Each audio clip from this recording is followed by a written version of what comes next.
Good morning 11th class. आज भी बेटे हम अपना 7 चैप्टर कंटिन्यू करेंगे, बट आज हमारा ये चैप्टर फिनिश हो जाएगा, कंप्लीट हो जाएगा। ओके, हमने अभी तक बच्चे क्या क्या करा हुआ है सोच के देखिए। ये चैप्टर ये किस टॉपिक के ऊपर बेस्ड है? ये बेस्ड है फ्रीक्वेंसी डायग्राम्स के ऊपर, जिनको हम फ्रीक्वेंसी ग्राफ्स भी बोलते हैं। ओके, जिसमें हमने फ्रीक्वेंसी डिस्ट्रीब्यूशन को डायग्रामेटिकली प्रेजेंट करना सीखा, that is called frequency diagrams. जिसमें हमने सबसे पहला डायग्राम पढ़ा लाइन फ्रीक्वेंसी ग्राफ या frequency line graph. Okay, second हमने पढ़ा हिस्टोग्राम।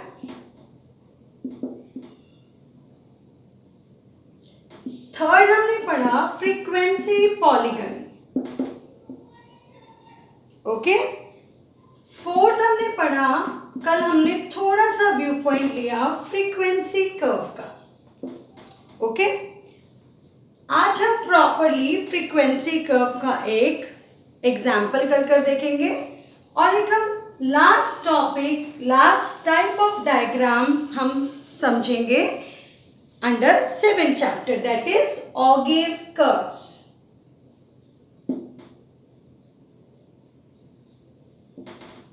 ठीक है, आज हम frequency curve and next Ogilvy curves हम पढ़ेंगे। ओके क्लास, सो स्टार्ट करते हैं फ्रीक्वेंसी कर्व्स के साथ। हाँ जी, फ्रीक्वेंसी कर्व कल हमने जब थोड़ा बहुत आइडिया लिया, फ्रीक्वेंसी पॉलीगन की तरह बनाना है। मतलब जब हम जहाँ पे फ्रीक्वेंसी पॉलीगन के जो हम पॉइंट्स प्लॉट करते हैं वहाँ तक तो हमें वही काम करना है। बट कर्व का मतलब क्या है?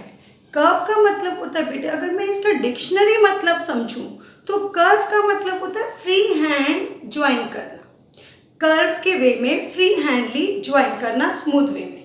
क्लियर हुआ? तो frequency polygon and frequency curve के बीच में मेन डिफरेंस क्या आया? सेम चीज चलेगी दोनों में, बट जब ज्वाइन करने की बात आएगी फ्रीक्वेंसी पॉलीगन में will use foot rule. Okay, scale use करेंगे, but when we are constructing frequency curve will join all the mid points of the tops of all the rectangles of histogram smooth hand by free hand smoothly. ठीक है, अगर free hand join करोगे तो कौन सा diagram construct होगा? Frequency curve. Okay class, तो हम इसको समझेंगे कि फ्रीक्वेंसी कर्व को कैसे कंस्ट्रक्ट करें। फर्स्ट क्या बनाओ? हिस्टोग्राम। फिर क्या प्लॉट करो? Mid points of the top of all the rectangles of histogram. Okay, पहले हम हिस्टोग्राम बना रहे हैं। ओके, सिंपल वे में बच्चे, X axis, origin, y axis। x axis पर हम क्या शो करेंगे? Variable that is age in years and number of residents कहाँ रिप्रेजेंट करेंगे बेटे? y axis पर number of residents. Okay, age की क्या क्लासेस है? 0 to 10, 10 to 20, 20 30। Okay, take it 0 to 10, 10 to 20, 20 to 30, 30 to 40, 40 to 50। Same gap होना चाहिए क्योंकि 10 का सेम गैप है। ठीक है, नेक्स्ट आपकी फ्रीक्वेंसी की सबसे लीस्ट नंबर है 4 एंड लार्जेस्ट नंबर इज 15। तो बेटर टू टेक क्या? आप 5 का भी ले सकते हो, आप 3 का भी ले सकते हो। I am taking here as the scale of 3, 6, 9, 12, 15, 18। Okay, first मैं क्या बनाऊंगी? मैं हिस्टोग्राम कंस्ट्रक्ट करूंगी based on the given statement. 0 to 10 में आप कैसे करेंगे? 4, 5, 6, तो आपका यहाँ तक बनेगा। 10 to 20 में 10, 9, 10, 11, 12.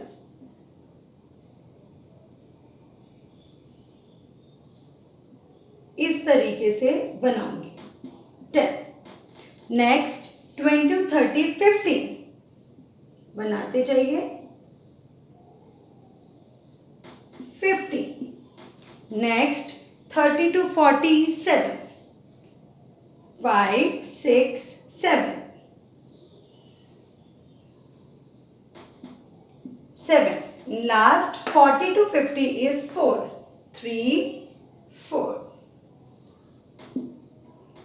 बेटे बोर्ड पे स्ट्रेट लाइन नहीं बन रही है बिकॉज ऑफ बहुत ज़्यादा गर्मी है और ये स्केच थोड़ा सा स्लिप करता है. That is why please ignore this curve line. You have to make straight line. You will have to use scale and pencil while constructing all the diagrams and graphs. Okay? अब हमने क्या करना है बेटे, जितने भी टॉप्स हैं rectangle से ये सारे के सारे, इनके टॉप्स के मिड पॉइंट्स, यहाँ पर क्या होगा, मिड पॉइंट ये होगा corresponding to 5, corresponding to 15, corresponding to 25, corresponding to 35, corresponding to 45. Okay, अब मैंने आपको फ्रीक्वेंसी पॉलीगन में बोला था एक क्लास पहले और एक क्लास एक्स्ट्रा लेनी है, succeeding class, that is 40 to 60. इनकी कोई नंबर नहीं है तो इनका हम मिड पॉइंट यहाँ प्लॉट करेंगे. क्लियर? और इसकी एक प्रीसीडिंग क्लास -10, तो हम यहाँ पर एक मिड पॉइंट प्लॉट करेंगे. क्लियर? अगर मैं इन सारे मिड पॉइंट्स को स्केल की हेल्प से ज्वाइन करूंगी तो फ्रीक्वेंसी कर्व नहीं बनेगा. क्या बनेगा? Frequency polygon. बट मुझे क्या बनाना है? Frequency curve. कर्व का मतलब होता है free bell shape curves. Curves देखते हैं ना गुलाई में, मतलब जो थोड़े से बेंड होते हैं, दैट आर कॉल्ड कर्व्स. ठीक है, जिनमें आपका पॉइंटिंग नहीं होता, कर्व्स होते हैं, that is called curve. Okay, और कर्व्स हमेशा फ्री हैंड बनते हैं. ठीक है, कैसे बनाना है बेटे? Don't use scale while constructing frequency curve. Free hand से आप इसको इस तरीके से ज्वाइन करेंगे और यहाँ से आप स्ट्रेट नहीं लेके जाओगे, कर्व देकर लेकर जाओगे. क्लियर? बेंडिंग करी बच्चे, क्या बना ये पूरा हमारा कर्व, और इस कर्व को हमने क्या नाम दिया बच्चे? Frequency curve. आप ऊपर भी लिखेंगे frequency curve showing age distribution. Clear?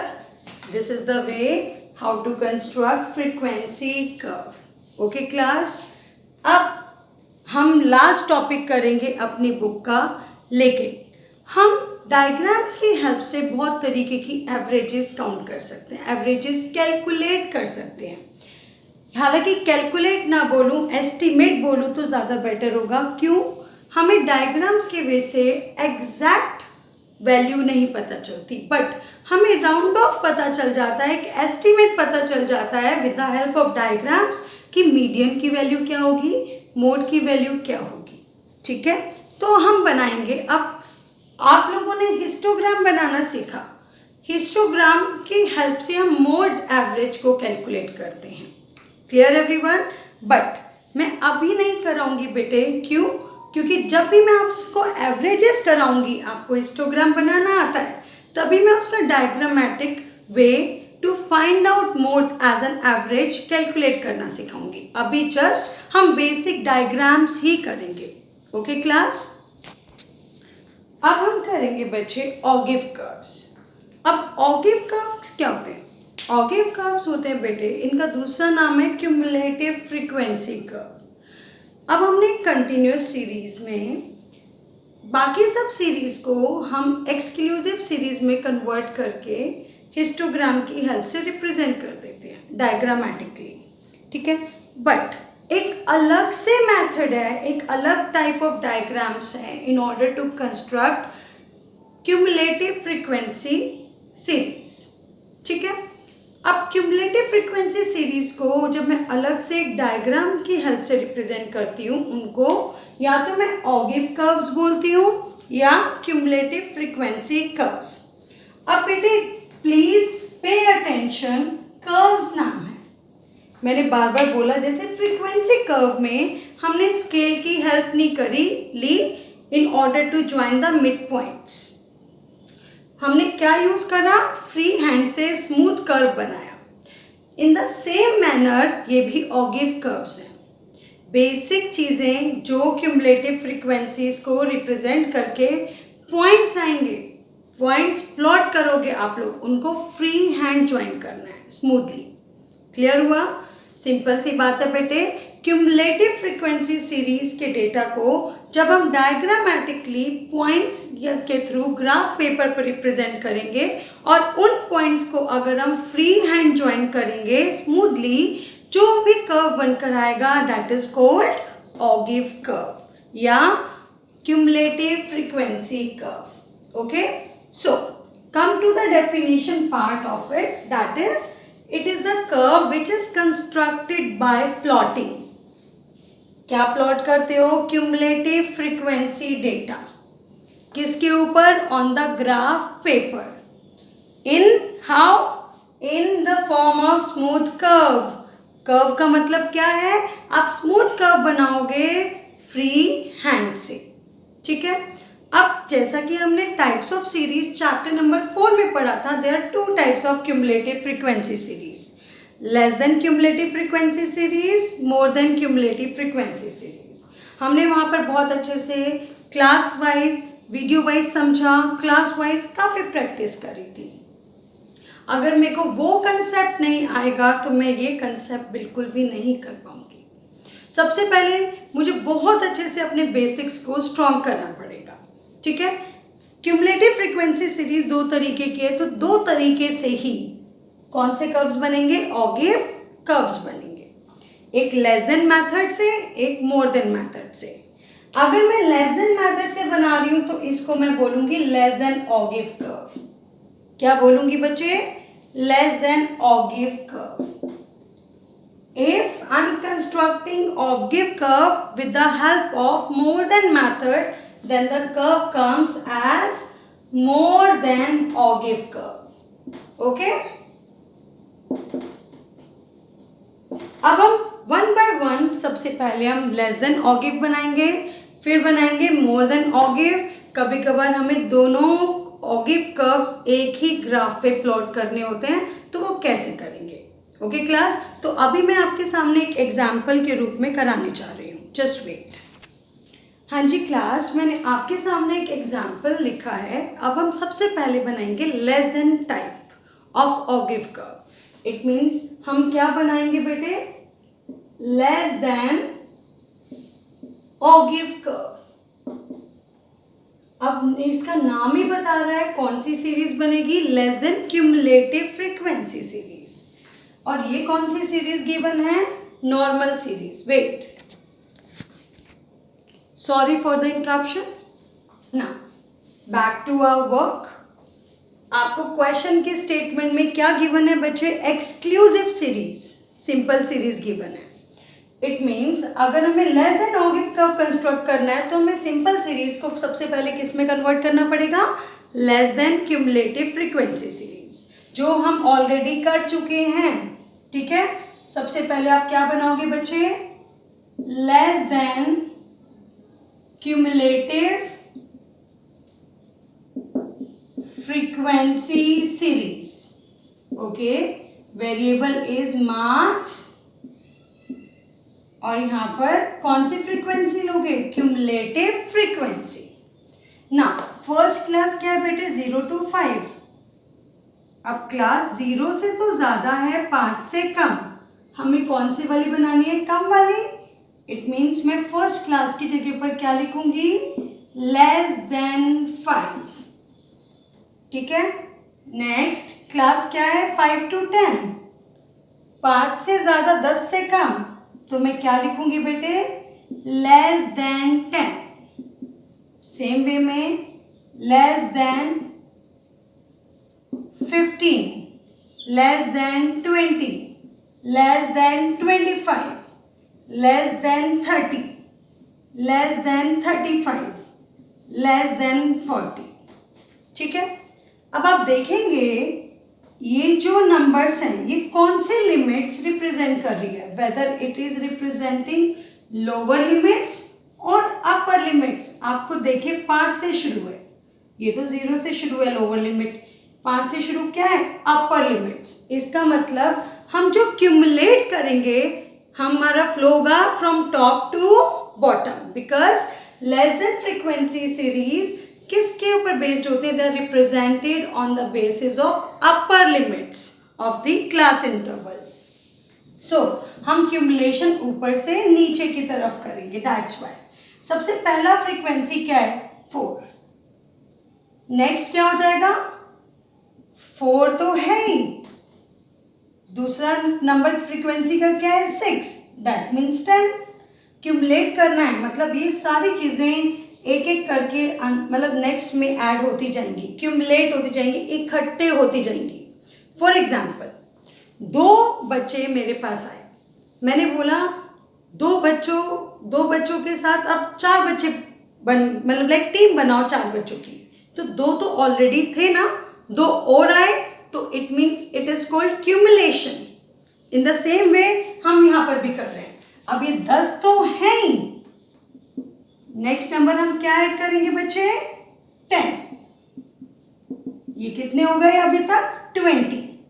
अभी 20 तो है ही, नेक्स्ट नंबर क्या है अगेन 10, तो अब कितना हो गया 30. इट मीन्स यहां से लेके यहां तक सब लोग इकट्ठे हो गए, 30 क्यूमुलेशन हो गया.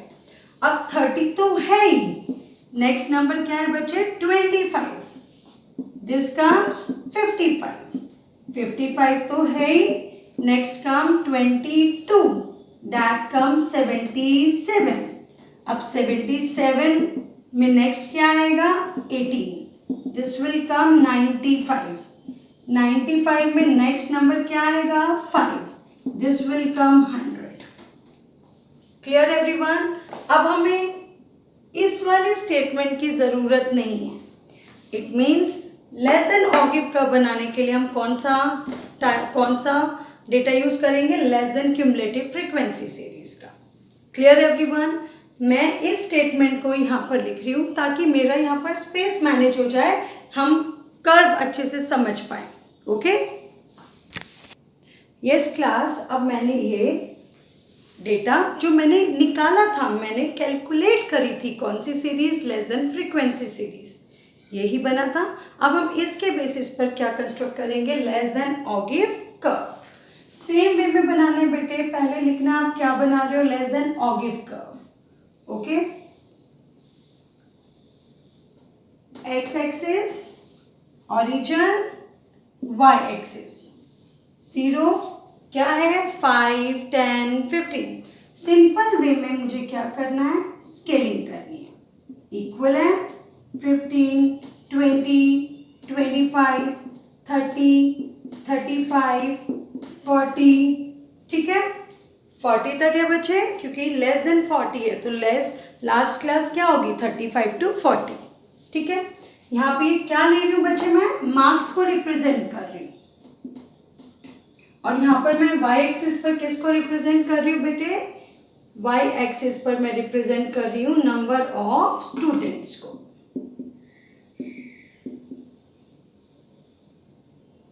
ना 100 तक है, इट मीन्स मुझे 10 की स्केलिंग कर लूँ तो सही रहेगा. 10, 20, 30, 40, 50, 60, 70, 80, 90, 100. ये गैप सेम होना चाहिए. ठीक है. अब आता है बच्चे कैसे बनाएंगे, ध्यान से देखिए बच्चे. आपको लेस देन 5, इट मीन्स ये है लेस देन 5, ये वाला पॉइंट है. इफ आई से लेस देन 5 तो ये कौन सा पॉइंट है, दिस इज दिस पॉइंट. हम इस पॉइंट पर है लेस देन 5. इट मीन्स आप 5 के कॉरेस्पॉन्डिंग क्या है फ्रीक्वेंसी 4, 1, 2, 3, 4 हियर प्लॉट कर दिया. ठीक है. Next less than 10, it means 10 के कॉरेस्पॉन्डिंग यहाँ से कॉरेस्पॉन्डिंग फ्रीक्वेंसी इज 10. 10 के corresponding 10 frequency point comes here. ठीक है. Next less than 15. 15 के कॉरेस्पॉन्डिंग फ्रीक्वेंसी देखो, फ्रीक्वेंसी इज 20. Frequency is 20. 15 के corresponding frequency is 20. Next less than 20. 20 के corresponding frequency is 30. Here. Next less than 25. 25 के corresponding frequency is 55. Next less than 30. 77. Less than 30. 77 approximately here. Less than, wait. Sorry for the interruption. Electricity is fluctuating a lot. That's why I'm facing this problem. Okay? Okay. Less than 25, 55. Straight. Less than 30, 77. 30, 77. Here. Less than 35, 95. 35, 95. Here. Less than 40, 100. 40, 100. Here. Okay? आपके सामने क्या आ गए? Points आ गए. आप इसको origin से start करते हुए फ्री हैंडली ज्वाइन करते जाओगे बेटे. देखो कैसे कर रही हूं मैं. Don't use scale because it's curve. Ogive curve. इसको इस तरीके से मैं ज्वाइन करती जाऊंगी और यहाँ पर मैं राउंड कर दूंगी. दिख रहा है ना आपको कर्व की शेप. और यहाँ पर ये मैं क्या बना रही हूँ? Less than ogive curve. इस तरीके से मैं क्या बनाऊंगी बेटे? Less than ogive curve. हालांकि एक्स एक्सिस बड़ी बनी है, पर ध्यान रहे बच्चे आपका diagram within the quadrant हो. अगर क्वाड्रेंट आपने छोटा बनाया है और कर्व आपको उसको बियॉन्ड जा रहा है तो ये टेक्निकल एरर है. Please avoid it. Okay. X axis clear everyone. Same way में सिंपल सीरीज से मैं मोर देन सीरीज में कन्वर्ट करूंगी और फिर उस मोर देन फ्रीक्वेंसी सीरीज को मैं diagrammatically more than ogive curve draw करूंगी. ओके.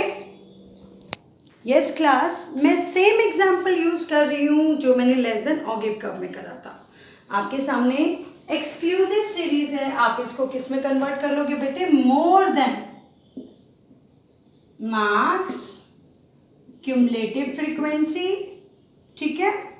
आप कैसे करोगे? ध्यान से देखिए. मार्क्स, आप कौन सी सीरीज बना रहे हो? मोर than cumulative frequency series. Okay. अब आप देखो फर्स्ट क्लास को कैसे मोर देन में कन्वर्ट करूं? 0 से ज्यादा, 5 से कम. इट मीन्स ये क्लास क्या है? More than 0. तो फर्स्ट क्लास को मैं क्या लिखूंगी बच्चे? More than 0. Next more than 5, more than 10, more than 15, more than 20, more than 25, more than 30, more than 35. है ना. अब मैं क्या करूंगी बच्चे? फ्रीक्वेंसी को क्यूमुलेट करूंगी. Okay. But look at these figures. ये कौन सी लिमिट्स रिप्रेजेंट कर रहे हैं? Lower limit. इसलिए हम क्यूमुलेशन कैसे करेंगे? फ्रॉम बॉटम टू टॉप, इस वे में. ठीक है. तो सबसे पहली फ्रीक्वेंसी क्या है बच्चे? 5. देन 5 तो होगा. नेक्स्ट नंबर क्या ऐड होगा? 18. It will come 23.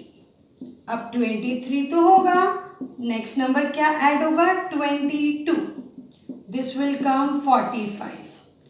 45 तो आएगा क्यूमुलेट करने में. नेक्स्ट नंबर क्या आएगा?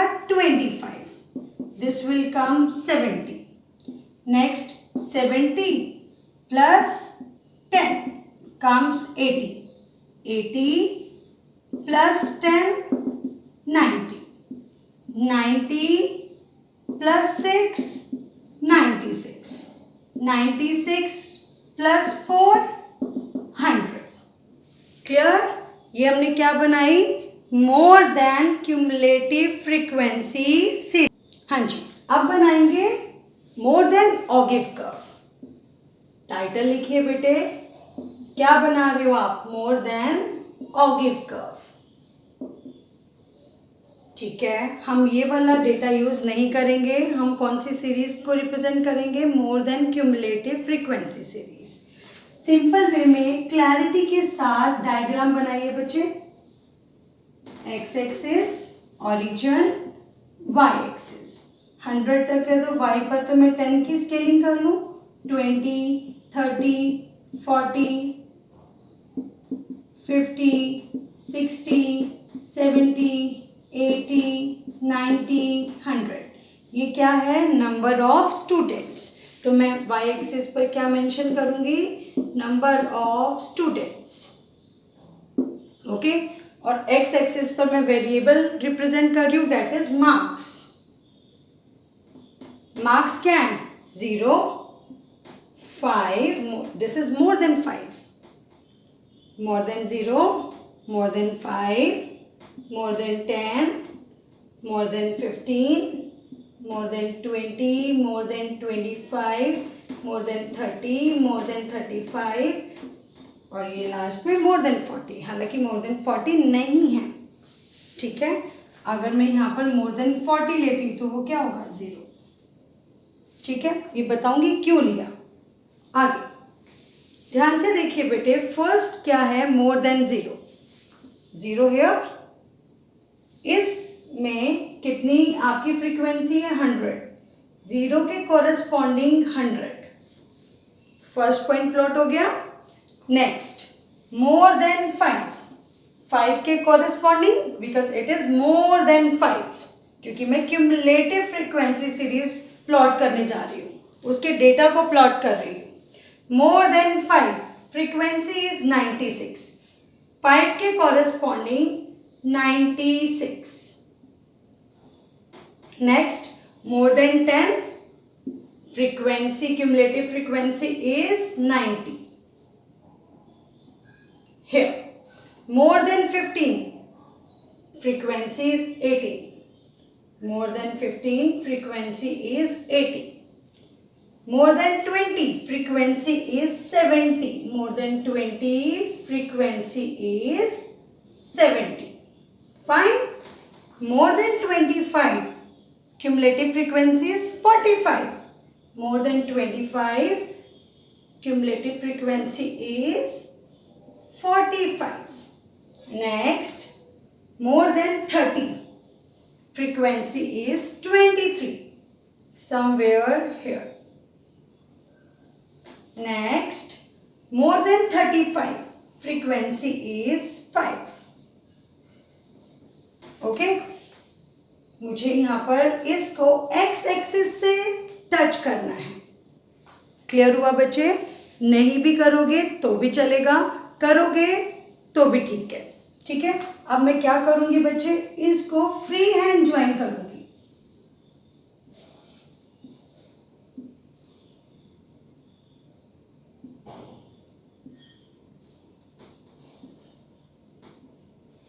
ऐसे। ठीक है, ये कौन सा कर्व बना? More than ogive curve. Okay class, simple है बेटे, मोर देन बनाना और लेस देन बनाना, बट क्लैरिटी को फॉलो करते हुए ही डायग्राम को प्लॉट करना।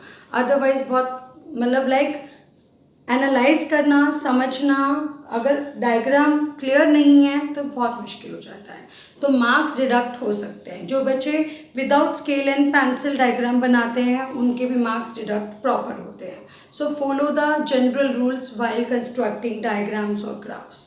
Okay class, please try to practice lot and lot for these diagrams. Okay, thank you class.